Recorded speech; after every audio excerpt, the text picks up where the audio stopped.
ආදරණීය දුව පුතේ අදත් අපි අක්ෂර වින්‍යාස රීතියක් ඉගෙන ගමු. මේක මතක තියාගන්න හරිම ලේසි රීතියක්.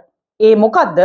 අපිට ගොඩක් වෙලාවට වචන ලියනකොට මේ අක්ෂර වින්‍යාස වැරදි විදිහට අපි ලියනවා.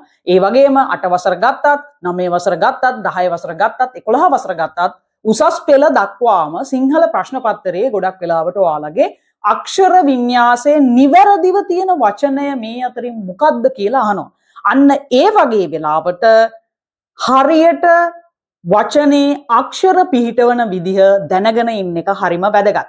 අද මම පුතාලට තවත් රීතියක් කියලා දෙනවා මේ අක්ෂර වින්‍යාස රීති අතර තියෙන. ඒ තමයි මේ මූර්ධජ න භාවිතය ගැන. මූර්ධජ න භාවිතය ගැන තමයි අද මේ රීතිය කියලා දෙන්නේ. එතකොට මොනවා හරි වචනයක ගණන් කරනවා කියන අදහස තියෙනවා නම්, ගණිතයට සම්බන්ධයි කියන අදහස තියෙනවා නම් අපි පාවිච්චි කරන්නේ පුතේ මූර්ධජ න. ගණිතය, පරිගණකය, ගණකය මේ විදිහට ගණනය අපි ළමුන් සංඛ්‍යාව ගණනය කරනවා කිව්වත් එන්නේ මූර්ධජ නයන්. ඉස්සෙල්ලාම එන්නේ මූර්ධජ නයන්. එතකොට මේක අක්ෂර වින්‍යාස රීතියක්. මගේ පුතාලට මතක තියාගන්න හරිම ලේසි. මොනවා හරි දෙයක් ගණනය කරනවා කියලා සඳහන් කරනවා නම් එතනට යෙදෙන නයන්න, ප්‍රථමයෙන් යෙදෙන නයන්න පුතේ මූර්ධජ න.